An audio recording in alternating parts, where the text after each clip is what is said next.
Good morning વિદ્યાર્થી મિત્રો. Last લેક્ચરમાં આપણે જોયેલું કે દ્વિઘાત બહુપદી એટલે કે જે બીજું ચેપ્ટર છે આપણું બહુપદી, એમાંની બે રીતનો અભ્યાસ કરેલો.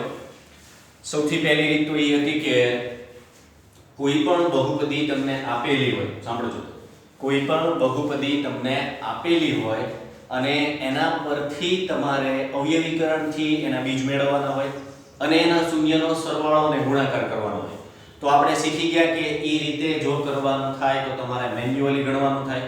એટલે કે માની લો કે કોઈ પણ બહુપદી આપેલી હોય, એના તમે અવયવ પાડો અને એના બે બીજ ગોતો, તો એ બે બીજનો સરવાળો કરવાનો અને એ બે બીજનો ગુણાકાર કરવાનો. ઓકે, ત્યાર પછી આપણે એવું પણ જોઈ ગયા કે જે આપણા સિલેબસમાં છે અને ઈ ચેપ્ટરનો મોસ્ટ આઈએમપી ટોપિક છે કે તમને બે વસ્તુ આપેલી હોય, શૂન્યનો સરવાળો આપેલો હોય અને શૂન્યનો ગુણાકાર આપેલો હોય. તો ઈ પરથી તમારે દ્વિઘાત બહુપદી મેળવવાની હોય તો કેવી રીતે મેળવવાની ઈ પણ શીખી ગયા આપણે.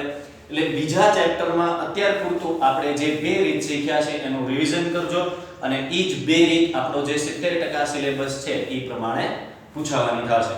તો આજથી આપણે આપણું ત્રીજું ચેપ્ટર સ્ટાર્ટ કરીએ છીએ, દ્વિચલ સુરેખ સમીકરણ.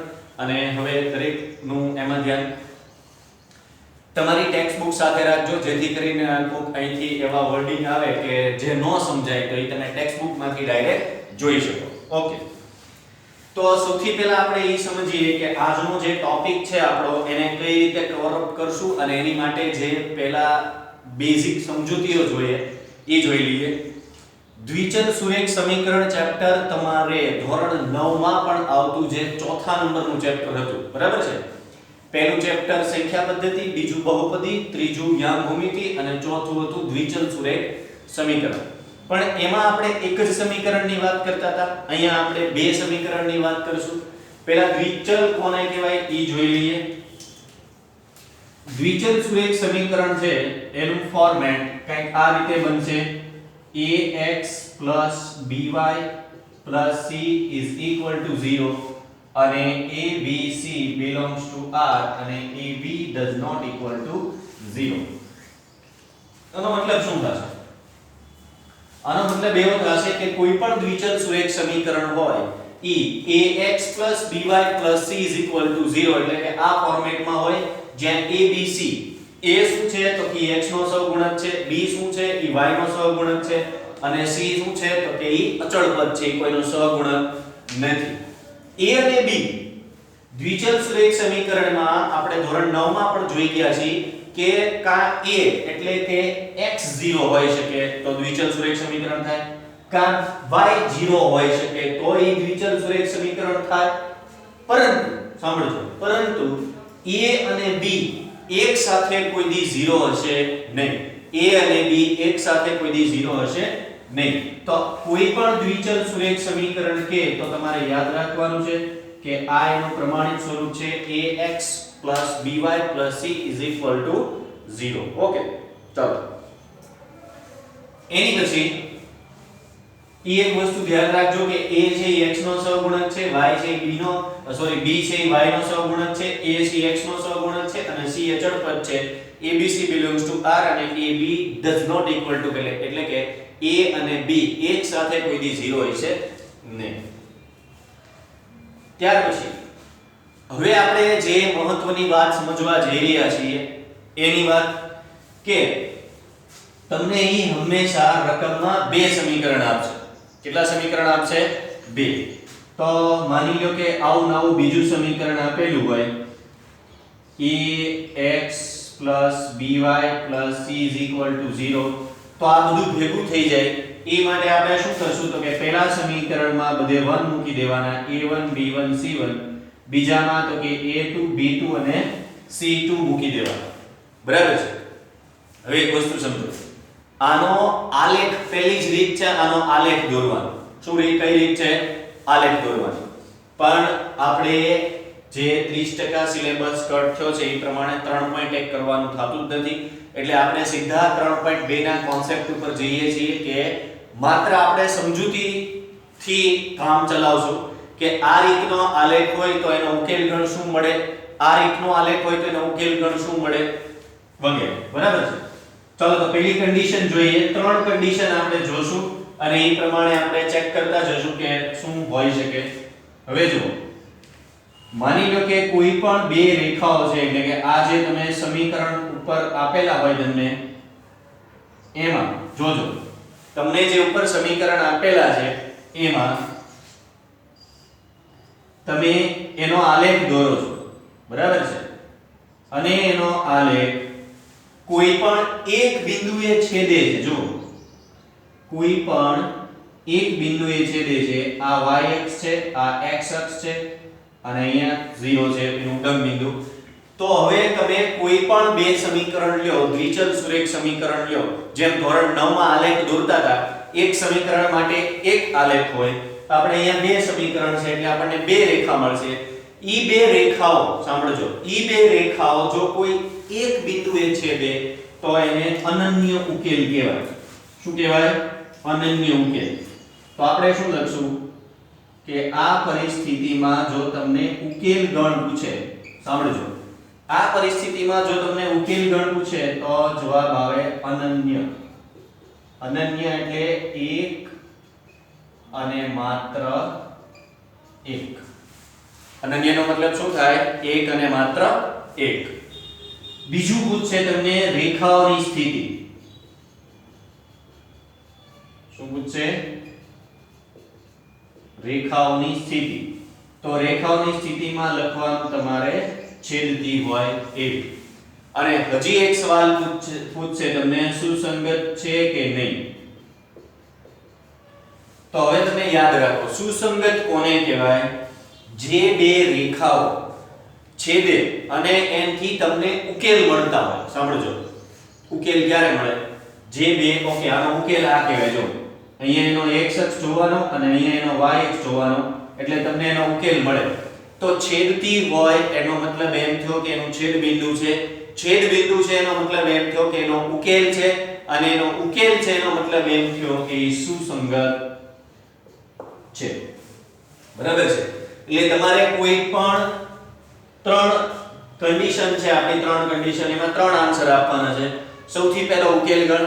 તો જો કોઈ બે રેખા છેદતી હોય તો એનો ઉકેલ ગણ અનન્ય આવશે. અનન્ય એટલે એને કેટલા આન્સર મળે? એક. એક અને માત્ર એક. રેખાઓની સ્થિતિ કેવી છે? જો આપણે આકૃતિમાં દેખાય છે, રેખાઓની સ્થિતિ કેવી છે? તો કે છેદતી હોય એવી. બીજું, સુસંગત છે. યસ, જેમાં રેખાઓની સ્થિતિ છેદતી હોય અને ઉકેલ મળતો હોય ત્યાં આપણે આન્સર આપશું સુસંગત છે. બરાબર છે? બીજું, આ ખબર કેમ પડે આપણને? તો કે એની એક કન્ડિશન છે, એ આ છે કે એમાં a1 ના છેદમાં a2 બરાબર b1 ના છેદમાં b2 બરાબર c1 ના છેદમાં c2 થતું. એટલે કે તમને જે બે સમીકરણો આપેલા હોય, એ બે સમીકરણમાં આ રીતે ગુણોત્તર લેતા જાઓ. a1 ના છેદમાં a2, b1 ના છેદમાં b2, c1 ના છેદમાં c2, અને બધા વચ્ચે આવશે does not equal to. સાંભળજો, does not equal to એટલે કે આ b નો ગુણોત્તર લ્યો કંઈક જુદો જવાબ આવે, આ b નો ગુણોત્તર લ્યો કંઈક જુદો જવાબ આવે, આ b નો ગુણોત્તર લ્યો તોય કંઈક જુદો જવાબ આવે. In short, a1/a2, b1/b2, c1/c2 બધાનો જવાબ અલગ આવે. તો ત્યાં આપણે કહેશું કે આ જે ઉકેલ છે એ ઉકેલ થાય અનન્ય. રેખાઓની સ્થિતિ થાય છેદતી હોય એવી, અને સુસંગત છે કે નહીં એમ પૂછે તો સુસંગત છે. ચાલો, એવી જ રીતે આપણે બીજી કન્ડિશન જોઈએ. બીજી કન્ડિશનમાં શું આવશે? જો આ થઈ ગયો y અક્ષ, આ થઈ ગયો x અક્ષ. હવે પછીની કન્ડિશન છે એમાં જે બે રેખાઓ છે ઈ બંને રેખાઓ સમાંતર હોય, એટલે કે ક્યાંય પણ ઈ એકબીજાને છેદશે નહીં. તો શું કરવાનું? હવે સૌથી પહેલા આપણે જોઈએ ઉકેલ ગણ શું આવશે. ઉકેલ ગણ શું આવશે? તો કે ખાલી ગણ, જેને આપણે 5 કહીએ છીએ. થીટા, સોરી થીટા ની 5, થીટા જેવી સાઈન આવે. કેમ ખાલી ગણ? હવે ઘણાને પ્રશ્ન થશે કેમ ખાલી ગણ? હમણાં જ આપણે વાત થઈ કે જો બે રેખાઓ છેદતી હોય તો એનો ઉકેલ મળે, પણ આ બંને રેખાઓ એકબીજાને ક્યાંય છેદતી જ નથી. સાંભળજો, એકબીજાને ક્યાંય છેદતી જ નથી, તો એનો મતલબ એવો થયો કે આને એક પણ ઉકેલ મળે નહીં. એટલે એનો ઉકેલ ગણ ખાલી ગણ અને હજી આપણે એક સવાલનો જવાબ આપવો પડે રેખાઓની સ્થિતિ. તો રેખાઓની સ્થિતિ કેવી થાય? સમાંતર. બરાબર? સમાંતર એટલે એકબીજાને ક્યાંય છેદશે નહીં. અને હજી એક આન્સર આપવો પડે આપણે સુસંગત નથી. ઈ પણ આપણે વાત કરી કે જો ઉકેલ મળતો હોય તો જ ઈ બંને સમીકરણો સુસંગત છે એમ કહેવાય. જો ઉકેલ નથી મળતો તેનો મતલબ એમ થયો કે સુસંગત નથી. અને એની ગુણોત્તર છે જે એનું પ્રમાણ કઈ રીતે આવશે? a1 ના છેદમાં a2 equal to b1 ના છેદમાં b2 does not equal to c1 ના છેદમાં c2. એટલે કે a1 ના છેદમાં a2 અને b1 ના છેદમાં b2, a1 ના છેદમાં a2 b1 ના છેદમાં b2 ઈ ગુણોત્તર સરખા થશે. પણ c1 ના છેદમાં c2 લેશો તો એનો જવાબ આ બંનેથી અલગ આવશે. એનો મતલબ એમ થયો કે આ સમાંતર ગણ રેખાઓ છે જેનો ઉકેલ ગણ ખાલી ગણ છે અને રેખાઓની સ્થિતિ કે તો સમાંતર છે. તો આ બે કન્ડિશનની વાત કરી. હજી આપણે એક કન્ડિશનની વાત કરીએ ઈ છે હજી એક કન્ડિશન આપણે વિચારીએ તો એ આવું થાય કે કોઈ પણ તમને બે રેખાઓ છે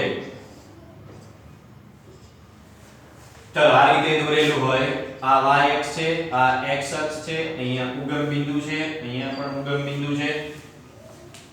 હવે તમને એમ થશે કે તમે બધામાં બે રેખા દોરી છે તો અહીંયા કેમ એક જ રેખા દોરી છે? બે જ છે. એક રેખા છે ઈ એક્ઝેક્ટ બીજી રેખાની ઉપર છે. સાંભળજો, એક રેખા છે ઈ અને બીજી છે એની એક્ઝેક્ટ ઉપર છે. એટલે તમને રેખા છે બે પણ દેખાશે કેટલી? એક જ. રેખા કેટલી છે? બે પણ તમને દેખાશે શું કામ? તો કે એક્ઝેક્ટ એની ઉપર જ રાખેલી છે એટલે. તો હવે તમને અહીંયા એમ પૂછે કે ભાઈ રેખાઓની સ્થિતિ. સાંભળજો, પહેલો સવાલ પહેલો સવાલ ઉકેલ ગણો તો કઈ વાંધો નહીં. રેખાઓની સ્થિતિ કે તો એના માટે બે વર્ડ છે સંપાતી અને અવલંબી. યાદ રાખજો, સંપાતી અને અવલંબી. સંપાતી એટલે એકની ઉપર એક હોય એને કહેવાય અને બીજું શું કહેવાય? અવલંબી. ઉકેલ ગણ પૂછે, સાંભળજો, ઉકેલ ગણ પૂછે તો અનંત. ઘણાને એમ થશે કેમ અનંત? એક જગ્યાએ છેદતું હોય ને તો એક ઉકેલ ગણ થાય. આ જેટલા બિંદુ છે ને બધા જ બિંદુએ છેદે છે. કારણ કે બંને રેખાઓ આમ હોય તો એક થાય પણ આમ થઈ જાય એટલે એનો છેદગણ જેટલા રેખાઓની અંદર બિંદુ આવેલા છે બધા જ બિંદુ એનો છેદગણ થાય. એટલે એનો મતલબ એમ થયો, સાંભળજો, એનો મતલબ એવો થયો કે ઉકેલ ગણ પૂછે તો તમારે ઉકેલ ગણનો જવાબ આવશે અનંત. શું આવશે? અનંત. ત્યાર પછીની વાત બીજી કઈ આવશે? સુસંગત છે કે નહીં? તો આમાં આવશે સુસંગત છે. કેમ ભાઈ? હમણાં જ આપણે વાત થઈ કે જ્યાં ઉકેલ ગણ મળતો હોય એક હોય કે અનંત હોય. ઉકેલ ગણ મળે છે એટલે બંને સમીકરણો સુસંગત છે એમ કહી શકાય. ઓકે, ચાલો તો હું એકવાર રિપીટ કરી દઉં. ઓકે, હા, ત્રીજો મુદ્દો જે આપણે બાકી રહી ગયો એ શું છે? તો કે અહીંયા ગુણોત્તરનું પ્રમાણ કેવી રીતે છે? a1 ના છેદમાં a2 બરાબર b1 ના છેદમાં b2 બરાબર c1 ના છેદમાં c2. આ એનો રેશિયો આવશે. બરાબર છે? એના જે સહગુણકનો છે એનો રેશિયો. ચાલો એકવાર રિપીટ કરી દઉં.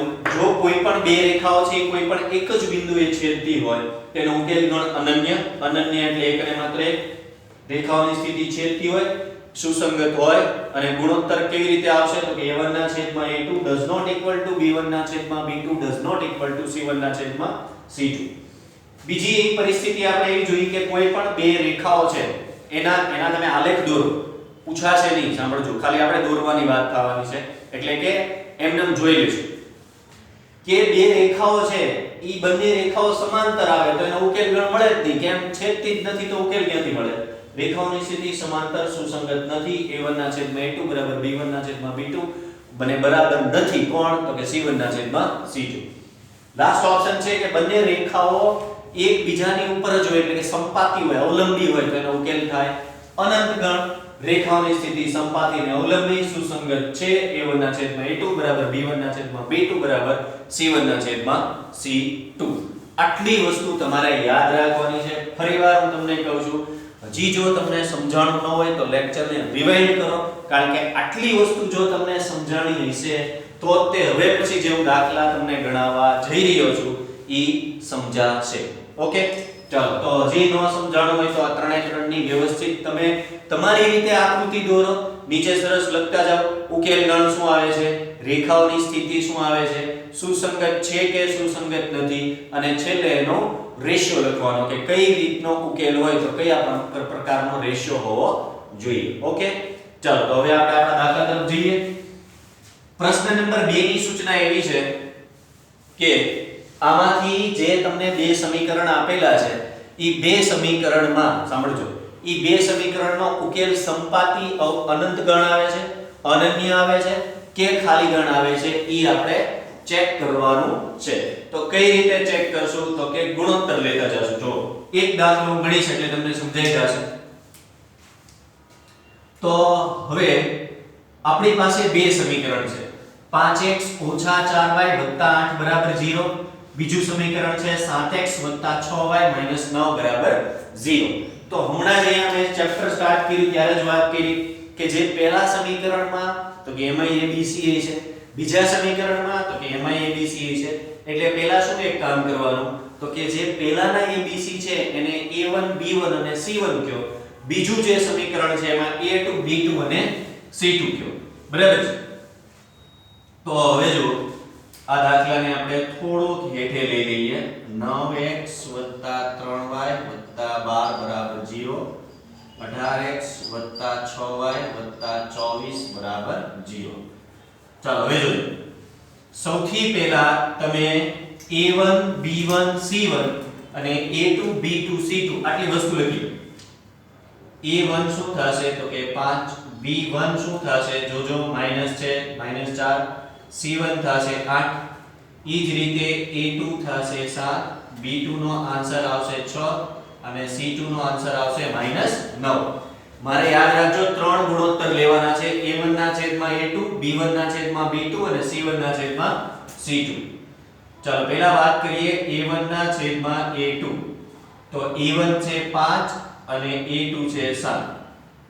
એટલે કે પહેલો ગુણોત્તર આવે છે 5 ના છેદમાં 7. ઈ જ રીતે આપણે b1 ના છેદમાં b2 મેળવીએ તો એ આન્સર આવશે -4 ના છેદમાં 6. છેદ ઉડાડી ગયો એટલે અહીંયા -2 છેદમાં 3.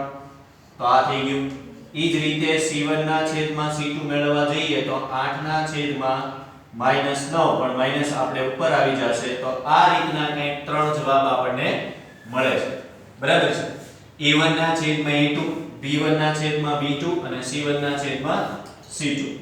તો હવે જો અહીંયા આપણે ત્રણ જવાબની ચર્ચા કરીએ તો સૌથી પહેલા આપણે શું જોવાનું છે ઉકેલ ગણ. તો હવે તમારી પાસે રેશિયો છે એ કંઈક આ પ્રમાણે આવે છે. a1 ના છેદમાં a2 બરાબર નથી b1 ના છેદમાં b2 બરાબર નથી c1 ના છેદમાં c2.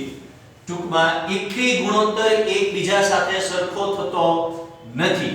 તો એનો મતલબ થયો કે આ ઉકેલ કયો કહેવાય? અનન્ય. કયો કહેવાય? અનન્ય.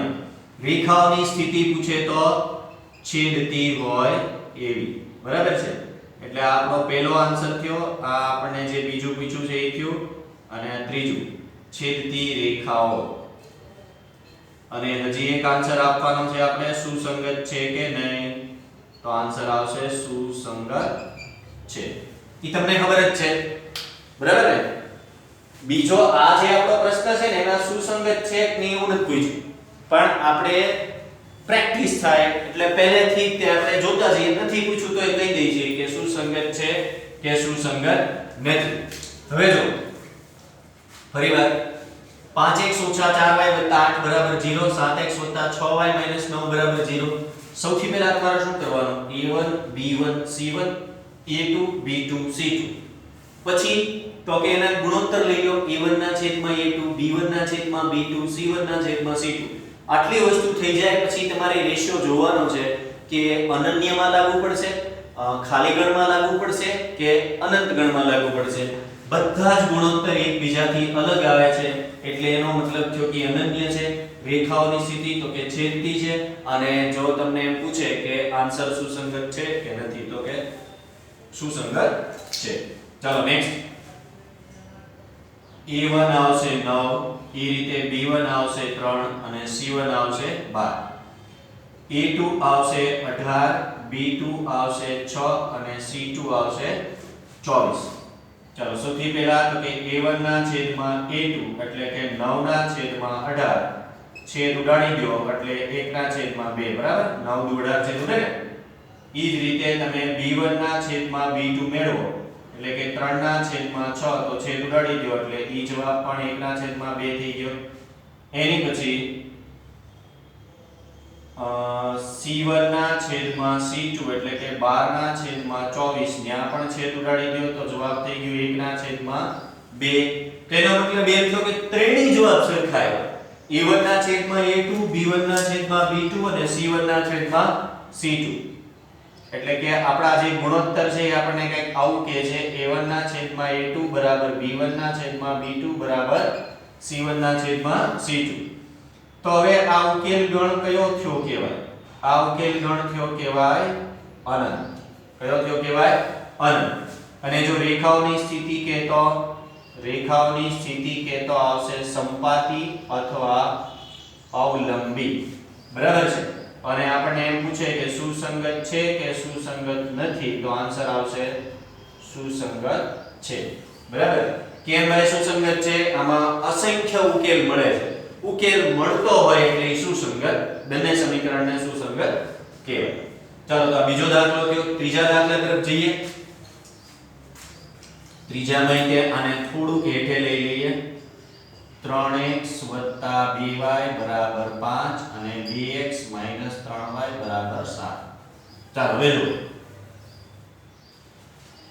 હવે અહીંયા જોઈએ કે આ દાખલો આપણને શું કહેવા માંગે છે. સૌથી પહેલા હું નક્કી કરીશ A1 B1 એટલે -3 અને C1 કે એટલે 10. ઈ જ રીતે A2 કે તો 2, B2 કે તો કોઈ સહગુણક ન હોય તો તમે 1 લખી નાખો. આગળ માઈનસની સાઈન છે એટલે -1 આવશે અને C2 કયો તો 9. તો A1 ના છેદમાં A2 એટલે કે 6 ના છેદમાં 2 તો આનો આન્સર આવે 3.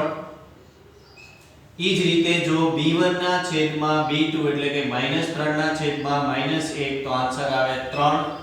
ઈ જ રીતે C1 ના છેદમાં C2 એટલે કે 10 ના છેદમાં 9 જેનો કોઈ પણ છેદ ઉડે નહીં. તો આનો મતલબ એમ થયો કે A1 ના છેદમાં A2 એટલે કે ગુણોત્તર કંઈક આવી રીતે આવ્યો. A1 ના છેદમાં A2 બરાબર B1 ના છેદમાં B2 અને છેલ્લો ગુણોત્તર છે ઈ સરખો નથી. તો એનો મતલબ એમ થયો કે આ રીતની કન્ડિશન હોય તો સૌથી પહેલા જવાબ આપવાનો આપણે ઉકેલ ગણ કેવો છે તો આ ઉકેલ ગણ આવશે ખાલી ગણ. પછી જો રેખાઓની સ્થિતિ પૂછે તો આવશે સમાંતર અને પછી છેલ્લું એમ પૂછે સુસંગત છે કે સુસંગત નથી તો અહીંયા આવશે સુસંગત નથી. બરાબર? ઓકે. ચલો હવે બીજા પ્રશ્નમાં મેં તમને પહેલા કીધું એમ આપણને એવું નહોતા પૂછતા કે સુસંગત છે કે નહીં પણ તોય આપણે દર વખતે લખી નાખ્યું. ત્રીજો પ્રશ્ન સેમ ટુ સેમ. હવે એમાં એમ કહેવાનું છે ત્રીજાની રકમ એવી છે કે A1 A2 B1 B2 C1 C2 એના ઉપરથી નક્કી કરો કે ઉકેલ ખાલી ગણ છે, અનંત ગણ છે કે અનન્ય છે. બરાબર છે? તો હવે જો અહીંયા આપણે જે કરતા હતા ઈ જ વસ્તુ કરવાની છે, કંઈ પણ રિપીટ કે નવું કરવાનું નથી. હવે જો તો સૌથી પહેલા હું નક્કી કરી લઉં A1 શું થશે 3, B1 શું થશે 2 અને C1. હવે જો અહીંયા ખાસ ધ્યાન રાખવાનું જ્યારે અચળ પદ બહાર હોય, સાંભળજો, અચળ પદ બહાર હોય ત્યારે એને અંદર લઈ લેવાનું, પ્રમાણિત સ્વરૂપમાં ફેરવવાનું અને પછી તમારે જોવાનું કે C શું આવશે. તો જો હું આને અંદર લઈ લઉં તો +5 છે એ -5 થઈ જાય અને બરાબર પછી તો કે 0. અહીંયા તે +7 છે એ ઓછા થઈ જાય બરાબર પછી 0. ચાલો હવે નકર તમારો જવાબ નહીં આવે. બરાબર? પહેલા આ કરી લેવાનું. અહીંયા છે A2 બરાબર 2, B2 બરાબર -3 અને C2 બરાબર છે -7. તો જો તમે A1 ના છેદમાં A2 મેળવો તો 3 ના છેદમાં 2 કાંઈ છેદ ન ઉડે. B1 ના છેદમાં B2 તો અહીંયા આવશે 2 ના છેદમાં -3 અહીંયા છેદ ન ઉડે. લાસ્ટમાં છે C1 ના છેદમાં C2 એટલે કે -5 ના છેદમાં -7 એટલે આન્સર આવે 5 ના છેદમાં 7. ઓકે હવે જો અહીંયા તો કે બધા જ ગુણોત્તર લગાવે જો a1 ના છેદમાં a2 does not equal to b1 ના છેદમાં b2 does not equal to c1 ના છેદમાં c2. ત્યાર પછી જો આપણે જોઈએ તો આન્સર આપવાની ઉકેલ ગણ શું થશે તો બધા જ અલગ અલગ આવતા હોય ત્યારે આપણો ઉકેલ ગણ અનન્ય થાય. એની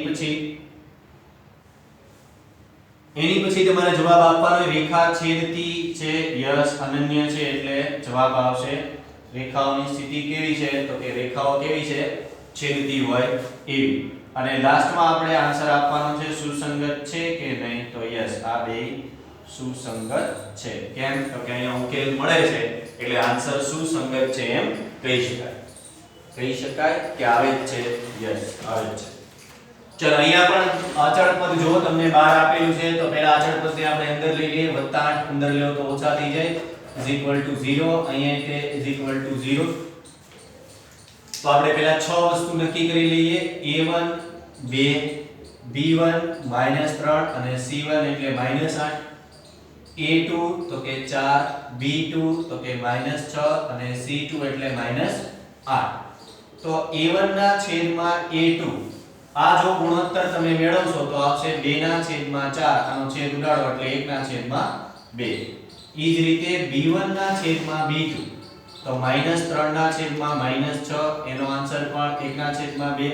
કેમ તો કે ઓછે ઓછે વત્તા થઈ જાય અને 3 દુ 6 છેદ ઉડી જાય. c1 ના છેદમાં c2 -8 ના છેદમાં -8 એટલે આન્સર આવે 1. તો એ તમને જોઈને જ સમજાઈ ગયું છે કે ઉકેલ ગણમાં બે ગુણોત્તર સરખા છે એટલે કે આ કન્ડિશન છે a1/a2 b1/b2 does not equal to c1/c2. બીજો આપણે આન્સર આપવાનો છે ને ઉકેલ કેવો છે તો જ્યારે બે ગુણોત્તર સરખા હોય તો એનો મતલબ એમ થયો કે ઉકેલ ગણ ખાલી ગણ થશે. પછી તમારે રેખાઓની સ્થિતિ કહેવાની છે જે છે સમાંતર અને એની પછી તમારે કહેવાનું છે કે સુસંગત છે કે નહીં તો કે અહીંયા આવશે સુસંગત નથી. કેમ તો કે રેખાઓ સમાંતર છે એનો કોઈ છેદગણ નથી એટલે એને ઉકેલ પણ મળે નહીં અને ઉકેલ ન મળે એટલે એને સુસંગત છે એમ કહી શકાય નહીં. બધા દાખલામાં આમાં કંઈક અલગ છે જો શું કરવાનું છે તો કે પહેલા આપણે જે કરીએ છીએ કરી નાખો a1 એટલે 3/2 b1 એટલે 5/3 અને c1 એટલે ઓકે અહીંયા પણ અચળ પદ 12 છે તો પહેલા અંદર લઈ લો +7 ને અંદર લો ઓછા થઈ જાય +14 ને અંદર લઈ લો -14 થઈ જાય. જો વત્તા હોય તો ઓછા થઈ જાય અને ઓછા હોય તો વત્તા.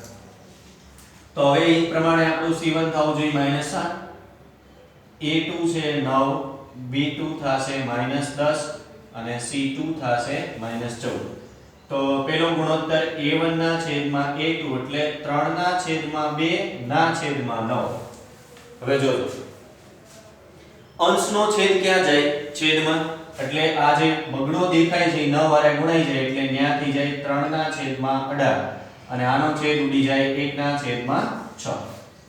ઈ જ રીતે જો હવે b1 ના છેદમાં b2 તો ન્યા કઈ રીતે થશે તો કે ન્યા 5/3 છે એના છેદમાં -10.